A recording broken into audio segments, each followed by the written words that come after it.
Quería hablar con Martín Ayerbe de lo que pasó ayer en la Cámara de Diputados, porque estamos entregando cuestiones que son esenciales a nuestra vida. Y ayer entregamos parte de nuestra soberanía, con la votación, con el sentido de la votación. Y Martín, que tiene un espíritu nacionalista como pocos, pero es en serio, porque además lo practica, no lo declama, lo practica, ¿sí? Y está intentando de construir con mucho esfuerzo precisamente un espacio donde puedan ponerse de manifiesto todo este tipo de cosas. Por eso le pedimos que habláramos nuevamente hoy. Martín, ¿cómo estás? Bien, Alberto, muy buenos días, ¿cómo estás? Bien, bien, bien. Te llamé ayer para que habláramos de esto, porque me parecía que lo que todavía no se había votado cuando te llamé para decirte que habláramos hoy, ¿sí? Porque yo estaba totalmente convencido, luego lamentablemente, es decir, todo esto quedó en evidencia de que la votación iba a ser favorable a los intereses del presidente de los argentinos, que no son los tuyos ni los míos, y que por lo tanto íbamos o estábamos en camino de un nuevo traspié que pone en una situación muy compleja cuestiones que son básicas, como el agua, ¿no? Ayer lo hablamos, pero ahora ya tenemos el hecho como consumado. Tenemos un hecho consumado, por lo tanto, frente a esto tenemos que ver cómo nos acomodamos. Y me interesaba conocer tu opinión al respecto, Martín. Bueno, volvemos a recordar que la discusión sobre los glaciares es una discusión sobre el 0,3% del territorio nacional. Estamos hablando de que esos 17.000 cuerpos de agua, con sus áreas glaciares y periglaciares, ocupan no más del 0,3% del territorio nacional. Es decir, que es un tercio del 1%.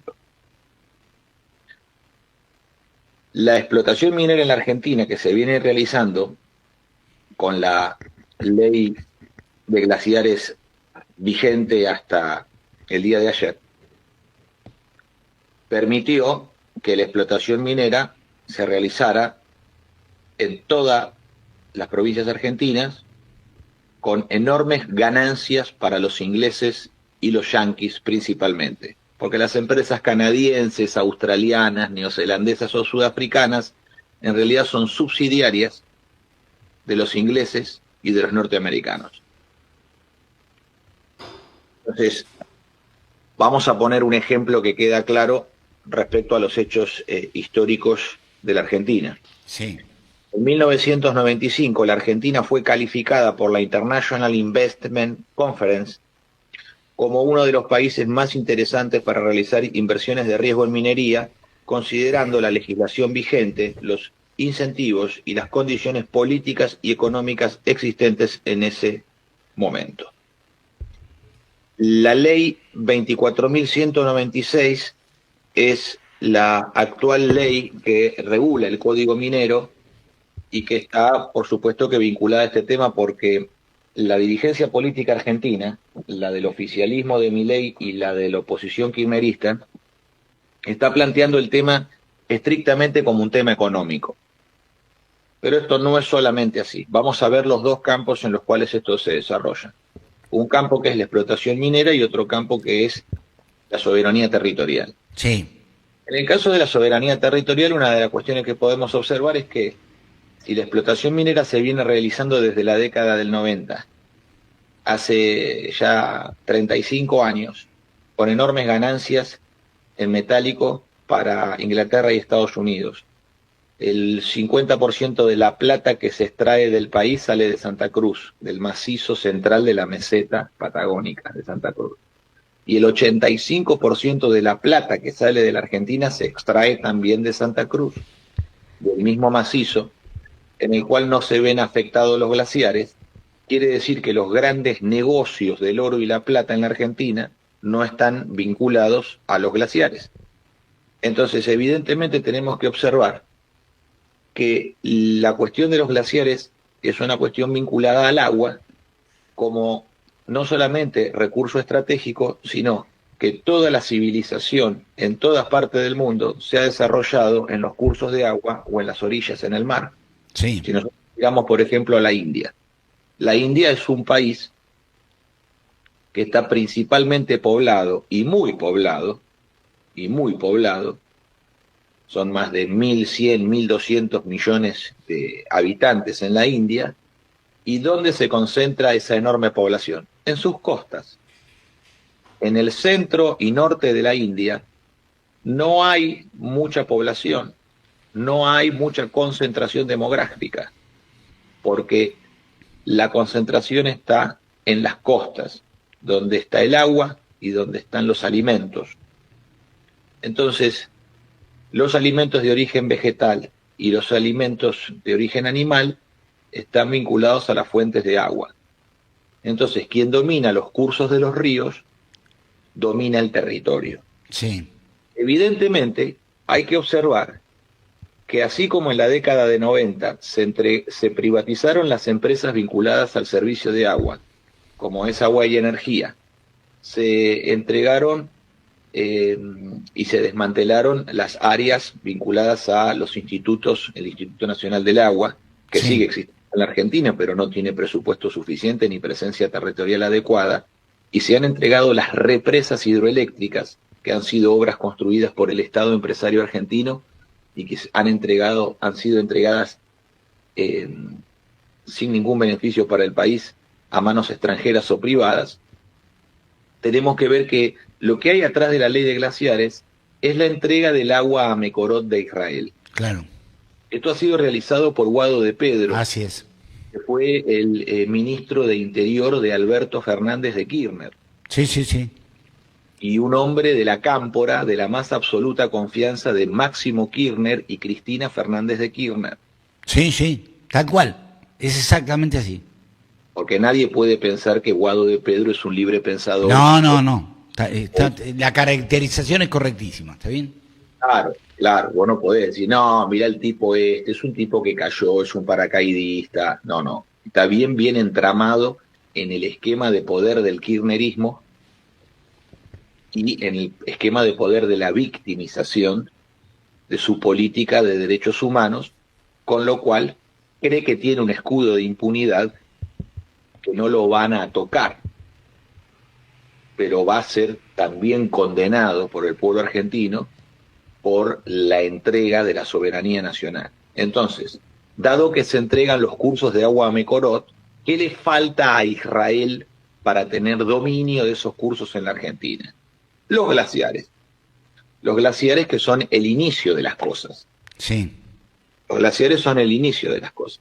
Si nosotros observamos el inicio del Amazonas. Es decir, déjame ver si interpreto bien. Sí. Lo que pasó ayer es la consolidación de lo que ya había empezado antes con Guado de Pedro, Claro. y que era necesario que precisamente se pudiera dar de esta forma para consolidar la entrega que, que ya se había generado, ¿no?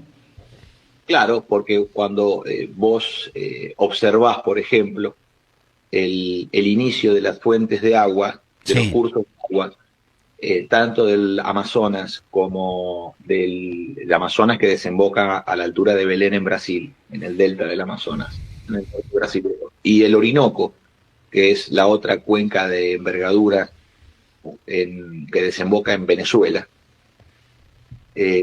¿dónde nacen, dónde se origina el río Amazonas y dónde se origina el río Orinoco?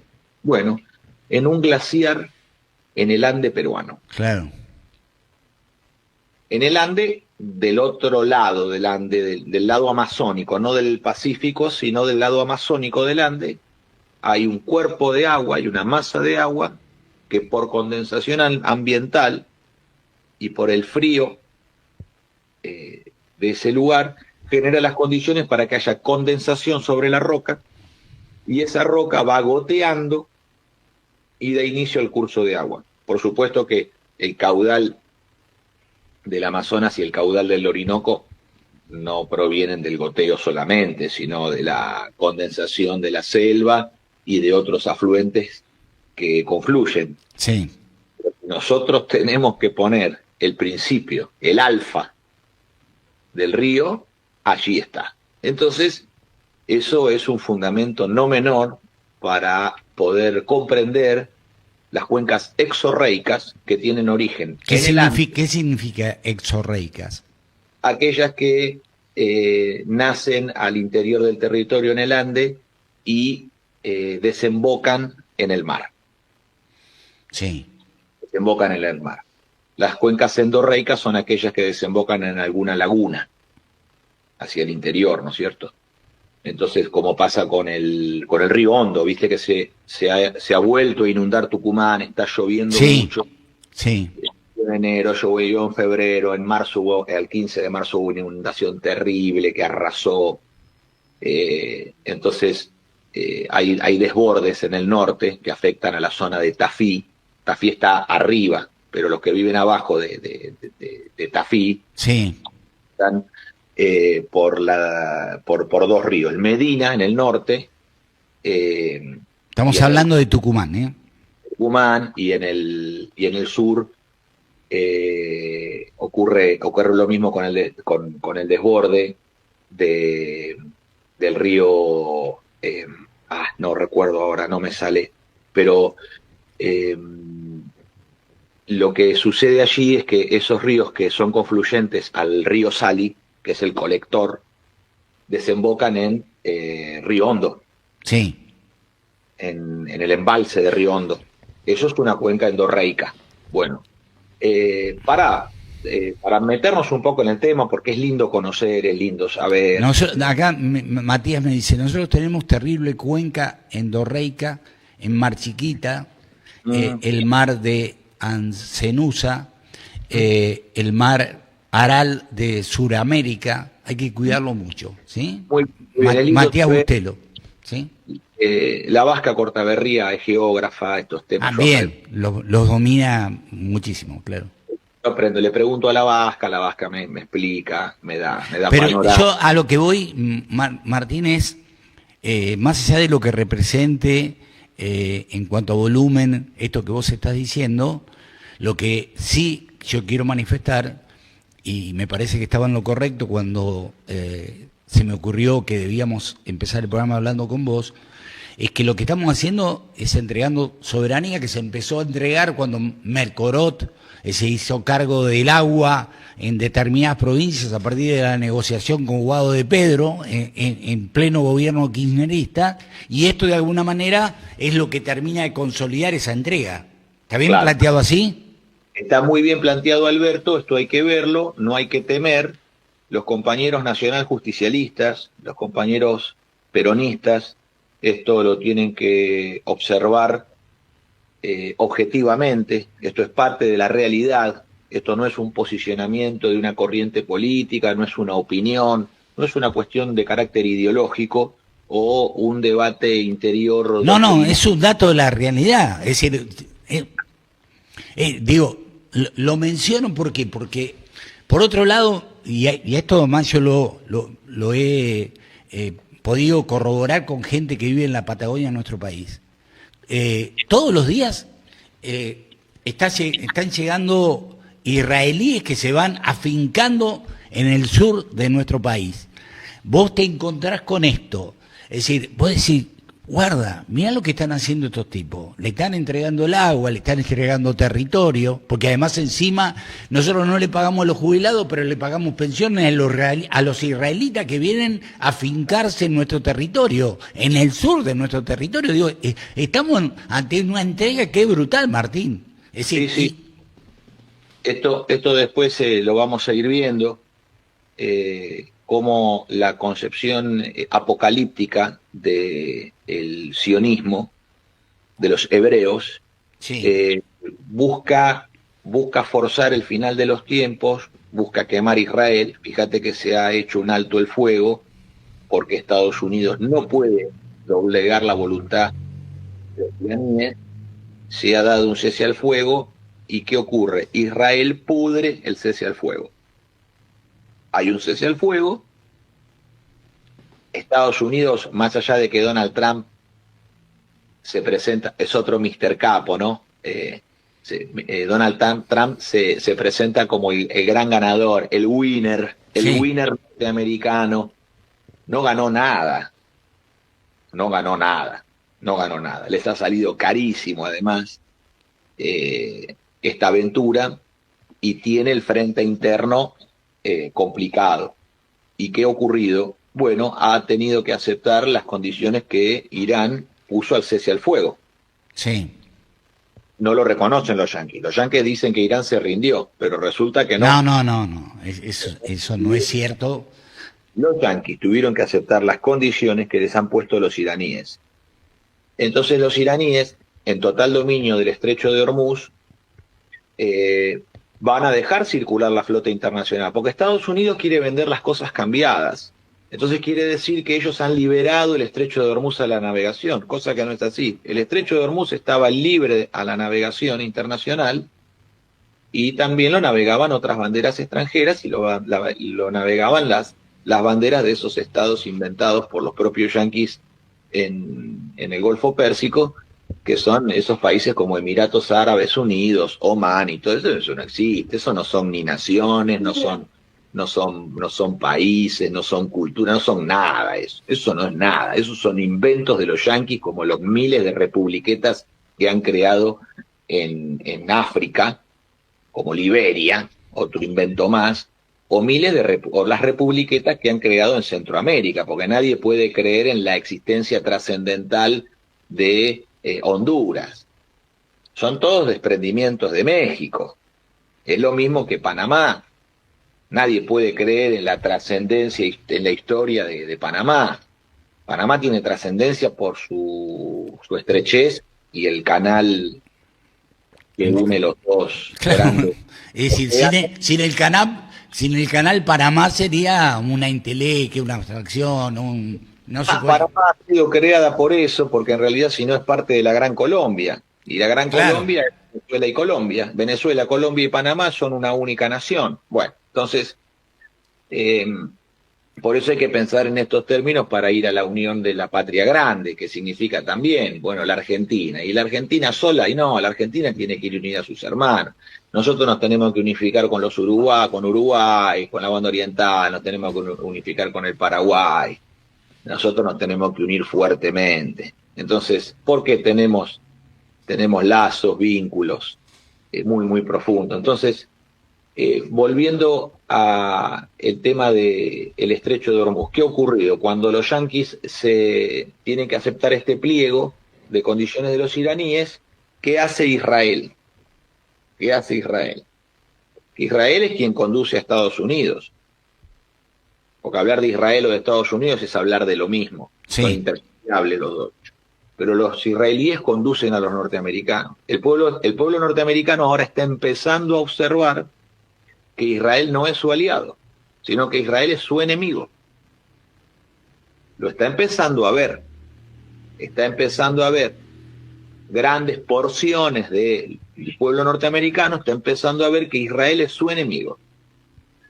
Entonces, claro. Y grandes porciones del pueblo norteamericano está absolutamente en contra de todo lo que Trump ha decidido en relación a todo este conflicto inventado precisamente con la intención que vos estás manifestando, ¿sí?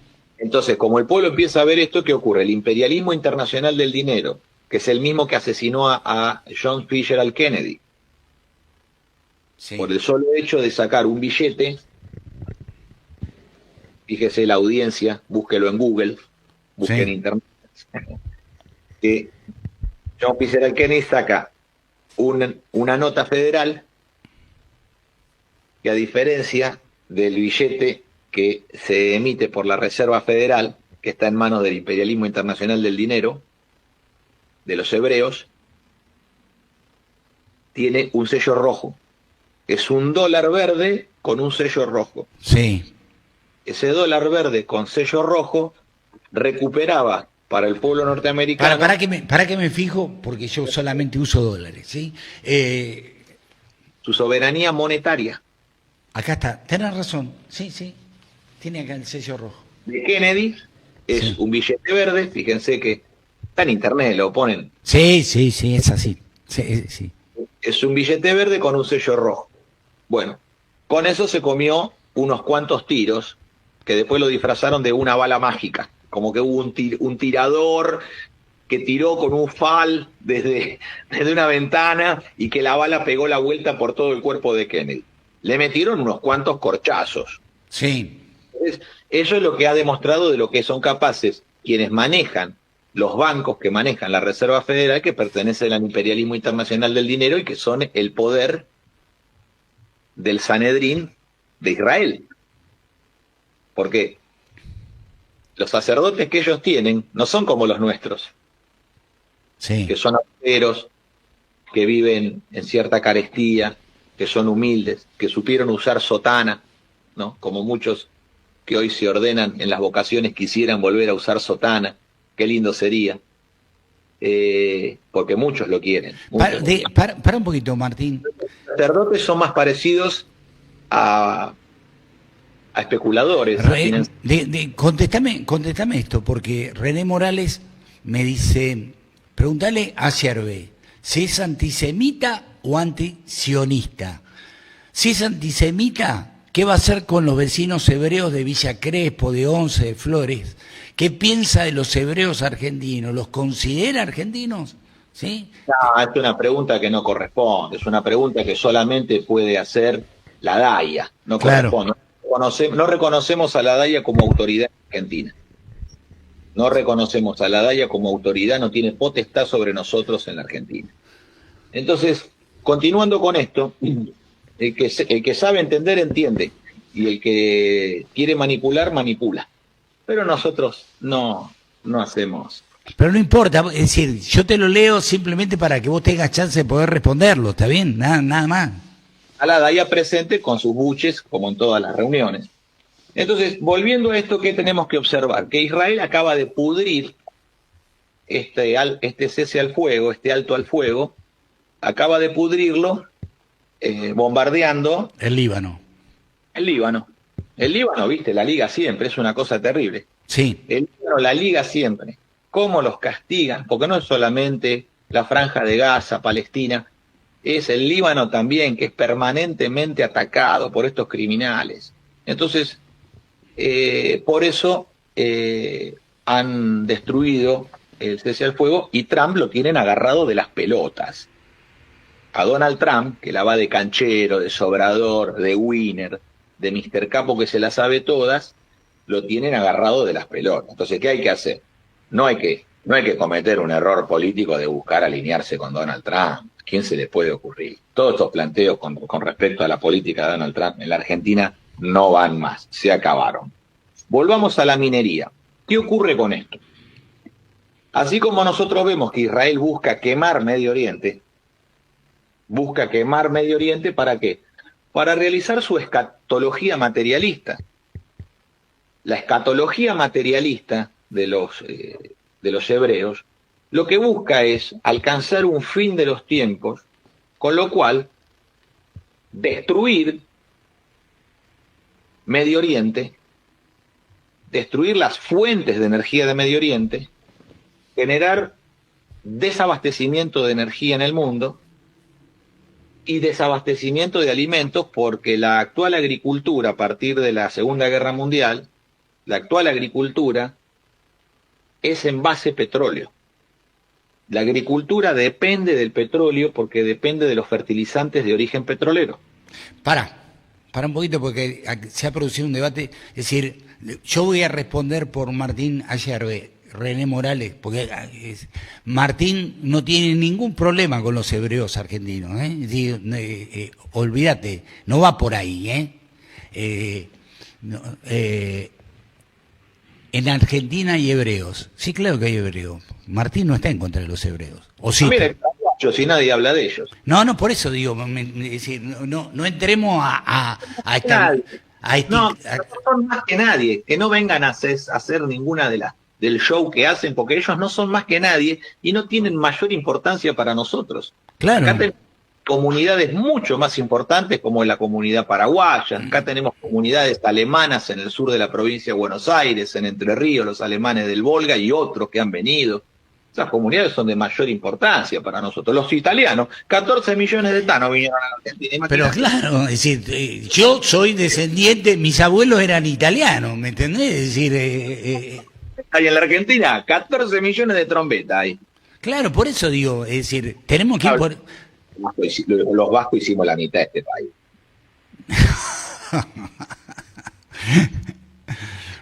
No, lo que pasa, ¿sabes cuál es el tema? Que, es decir, este gobierno de mierda que tenemos, ¿me entendés? Claro. Que nosotros posibilitamos que fuera, está haciendo un desastre absoluto con cosas que son decisivas para los argentinos, y lo único que hace es no solamente desintegrarnos, sino que lo que provoca es enfrentarnos, llevarnos a situaciones inútiles, degradarnos en nuestra calidad de vida, todos los días, es decir, quitarnos algo que nos pertenece, llenarnos el país de gente subsidiada que viene a quedarse con lo que un argentino, a lo que un argentino debe renunciar. Digo, hay...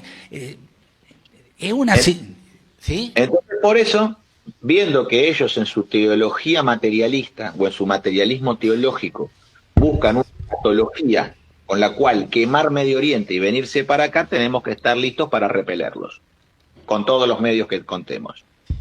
Volviendo a la parte minera. Sí.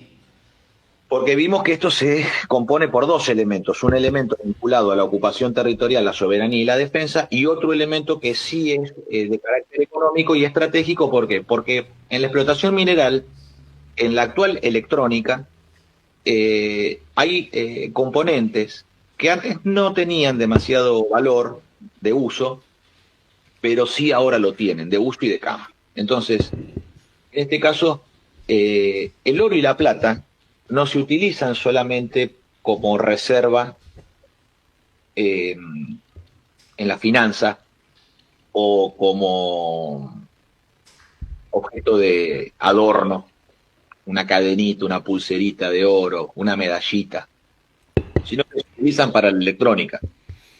Los componentes de las computadoras, de los equipos de telecomunicaciones, utilizan oro y plata en sus circuitos. Lo mismo con respecto a otros minerales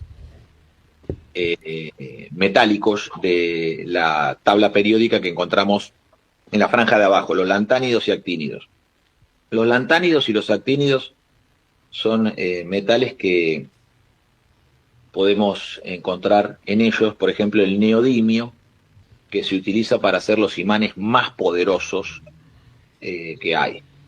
Y otros elementos que se utilizan para la fabricación de electrónica, de semiconductores. Eso es lo que se llama tierras raras. Sí. Los minerales no se encuentran en una veta como el oro o la plata, no están en una veta.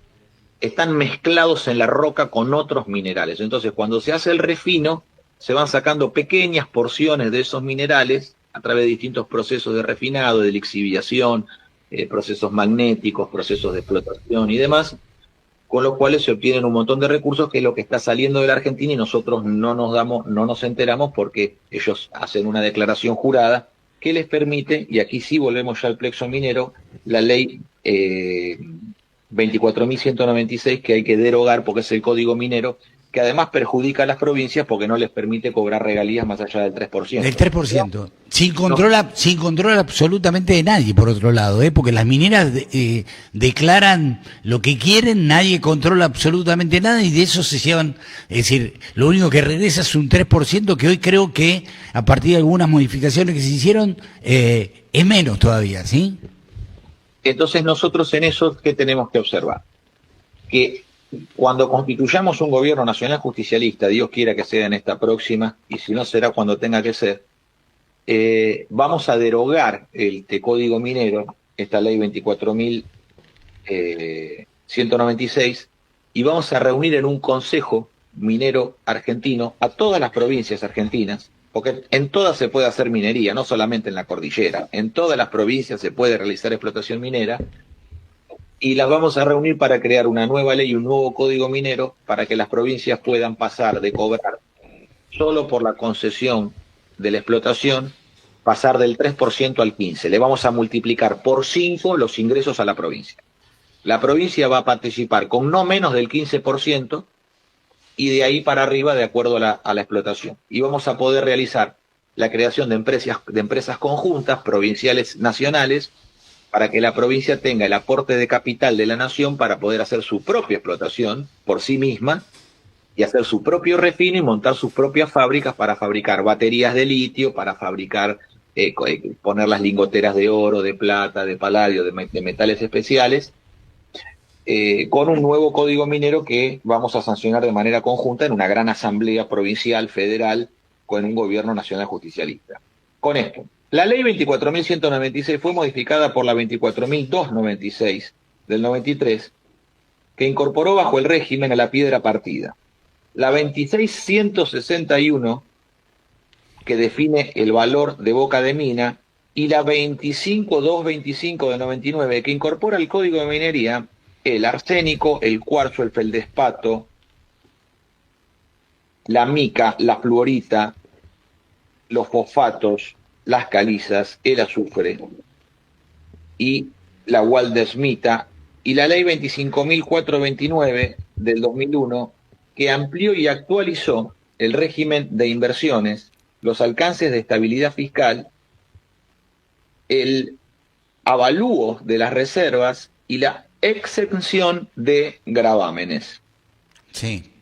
Entonces, cuando nosotros estamos haciendo mención a todas estas leyes, tome nota los presentes en este streaming de San Luis, en este gran encuentro que tenemos en el chat, tomen nota de esto, léanlo por sí mismos, estudienlo, ponen en el portal Infoleg o en cualquier buscador estas leyes y le va a aparecer los alcances que tienen, porque necesitamos estar en un estado de conciencia superior al que tenemos para poder defender el recurso argentino y la ocupación del territorio. Entonces, voy a describir 2 o 3 cositas, Alberto, como para ver cuál es el mal que se obra a partir de este plexo jurídico. Las actividades comprometidas por la ley 24.196 del año 93 son la prospección, exploración, desarrollo y preparación y extracción de sustancias minerales, los procesos de trituración, molienda, beneficio, peletización, sinterización, briqueteo, elaboración primaria, calcinación, fundición, refinación, aserradero, tallado y pulido, ilustrado en función de la disponibilidad de infraestructura necesaria. O sea que regula todo, desde la explotación en la piedra hasta el pulido de esos mismos metales, ¿no? Hay un montón de procesos como es el de sinterización, peletización, briqueteo, que son procesos técnicos que nosotros manejamos porque además estamos involucrados en la actividad, pero con un poquito de estudio se alcanza a conocer y a manejar. Esta ley es una ley marco que luego se compone con otras adendas, que son: los emprendimientos mineros gozan de estabilidad fiscal por el término de 30 años contados a partir de la fecha de presentación de sus estudios de factibilidad. El tipo presenta un estudio de factibilidad, se hace de la explotación de la mina y durante 30 años tiene estabilidad fiscal. ¿Qué quiere decir? Que ejerce un derecho por encima de los derechos de todos los criollos. Sí. Los tipos que hacen explotación minera están por encima nuestro. Entonces se rompe la ley no escrita de la Argentina, que nadie es más que nadie. No, ellos sí son más que nosotros. Porque nosotros, por realizar otra actividad, como por ejemplo la ganadería, que no es contaminante, que no agota el recurso hídrico, que no envenena las fuentes de los cursos de agua, y que además da proteína animal de máxima calidad a los argentinos, la ganadería no goza de estabilidad fiscal por 30 años. Ni nadie, ni la producción de leche, ni nada. Entonces, cualquier alteración al principio de estabilidad fiscal que parte de las provincias y los municipios dará derecho a los inversores perjudicados a reclamar ante las autoridades nacionales o provinciales. O sea que si el intendente le quiere cobrar la tasa municipal, si el gobernador le quiere cobrar ingresos brutos o algún tipo de impuesto, la empresa multinacional se presenta en un juzgado a que el juez le dé la razón y por ese supuesto perjuicio poder hacerse de no solamente el resarcimiento de lo que le han quitado, sino seguramente algún emolumento más, ¿sí? Entonces, ¿qué pasa? Los tipos están por encima del gobernador, por encima, porque no hay que creer que esta provincialización de los recursos de la Constitución del 94, otra aberración de la cual el mayor responsable es primero los peronianos de la reforma del 94, los peronistas de la reforma del 44, que 94. son y los radicales en el Pacto de Olivos de Menem y Alfonsín, pero no hay que dejarse confundir por ellos, porque ellos hablan de la provincialización del recurso y le ponen la responsabilidad a los gobernadores, cuando en realidad no está provincializado de esa manera, porque fíjate que no le puede el intendente ni el gobernador, no le puede poner ningún tipo de impuesto ni gravamen, ni no los puede tocar, no los pueden tocar. Claro. Entonces las empresas mineras pueden deducir, escuchá esto, las empresas mineras pueden deducir en el balance impositivo del impuesto a las ganancias el 100% de los montos invertidos en gastos de prospección, exploración, estudios especiales, ensayos mineralógicos, ensayos metalúrgicos de planta piloto, de investigación aplicada y demás trabajos destinados a determinar la factibilidad técnico-económica. Las inversiones de capital realizadas para la ejecución de nuevos proyectos mineros y para la ampliación de la capacidad productiva minera existente, así como aquellos que requieran durante su financiamiento, gozan del régimen optativo de amortización en el impuesto a las ganancias. Las realizadas en equipamiento, obras civiles y construcciones proporcionan la infraestructura necesaria para la operación, pueden deducir del monto total de la unidad de infraestructura en el ejercicio fiscal en el que se produzca la habilitación respectiva, en partes iguales, 60% el primero y 40% los años siguientes.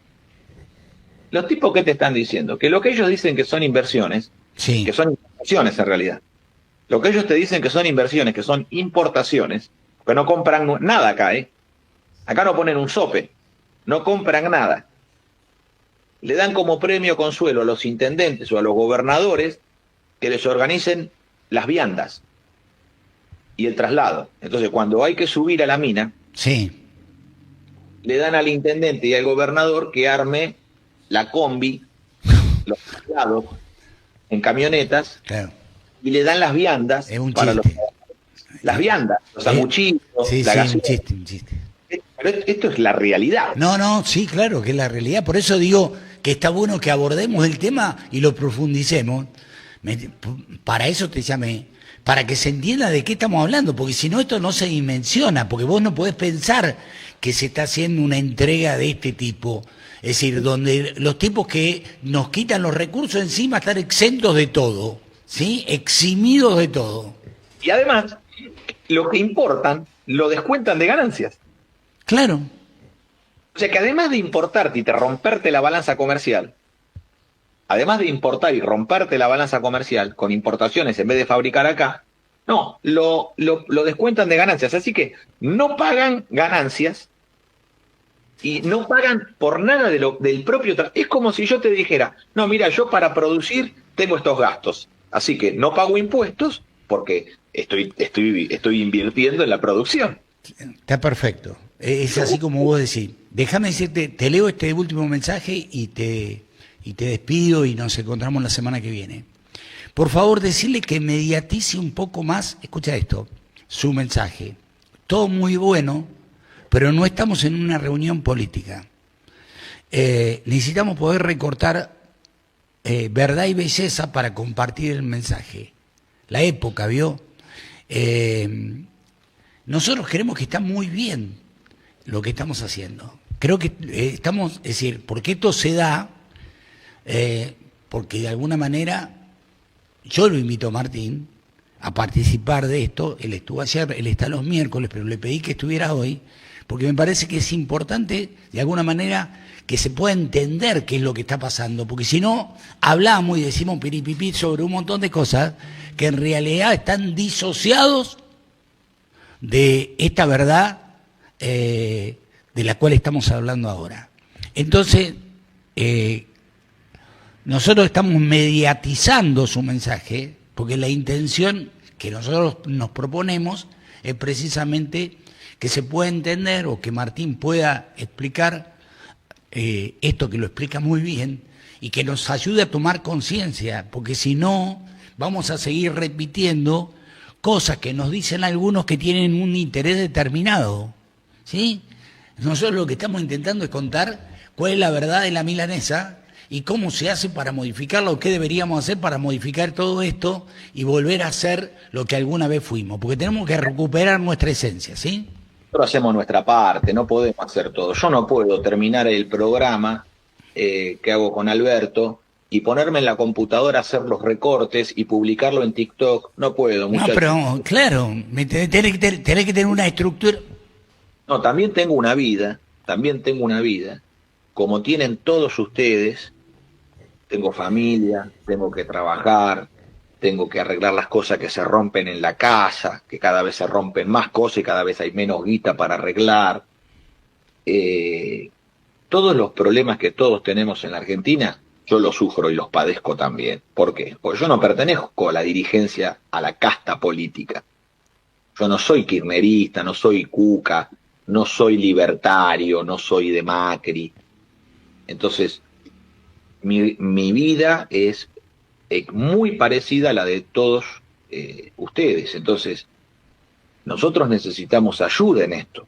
Yo acepto y agradezco los consejos que me dan, pero me dan más consejos que ayudas. Claro, porque es mucho más fácil aconsejar. Está repleta de consejos. Claro. Y lo que necesito es evacuar los consejos con ayuda, porque ya con todos los consejos que yo he acumulado, tengo, pero para hacer una civilización. Claro. Claro. Pero que se pongan en fuerza de ejecución, pasar de la potencia al acto. Entonces, muchachos, esto es un tema filosófico central. Hay que pasar de la potencia al acto. Hay que hacer. En potencia está todo muy bueno y yo agradezco todo, pero pasen al acto. Necesitamos cientos de miles de adhesiones para presentarnos a elecciones. Traigan 10 adhesiones cada uno. Por cada consejo que me dan a mí, yo tomo el consejo, les doy 10 cartones y me traen 10 adhesiones. Martín, nosotros tratamos de ayudar en eso. Vos sabés que además vos me ayudás a mí y yo trato de ayudarte a vos, ¿sí? Esto es recíproco. Así que bueno, nada, te agradezco este rato de charla. Creo que era oportuna, que la teníamos que tener porque es hoy, es decir, mañana también es, pero hoy me parecía más que oportuno poder hacerlo. Sí. La vamos a seguir en la semana que viene la seguimos, porque la semana que viene ya vamos a ver, además de esto que estamos viendo que es repugnante, el tema de que no pagan nada, vamos a ver cómo las provincias dentro de la ley, de hecho estoy leyendo el cuerpo de la ley, cómo las provincias están impedidas de pagar más del 3% sobre el valor de boca de mina, y que además las empresas no lo pagan cuando pueden deducir del valor de boca de mina ganancias, y cómo pueden además estar exentas de algo que a muchísimos talleres, fábricas y pymes argentinas nos han fundido en más de una oportunidad con esto. Bien. Con la exención de la ganancia mínima presunta. A todos nos han pegado un golpe fuerte en algún momento de nuestra actividad productiva o comercial con la ganancia mínima presunta, que es cuando la AFIP te dice, vos el año pasado facturaste tanto, así que ya que facturaste tanto, ahora, este año que arrancás, te vamos a cobrar por adelantado la ganancia mínima presunta. Y tenés que ir y poner la guita en efectivo, porque supuestamente como vos facturaste tanto, ahora te vas a facturar tanto, entonces tenés que pagar por adelantado. Esto es obra del kirchnerismo. con el cual fundieron a miles de establecimientos productivos. Y las mineras, que han ganado la plata loca en estos años, están exentas del impuesto a la ganancia mínima presunta. O sea, grandes capitales internacionales están exentos de un impuesto que destruye la actividad productiva del país, junto con el IVA, y las multinacionales están exentas de esto que destruye a la actividad productiva nacional.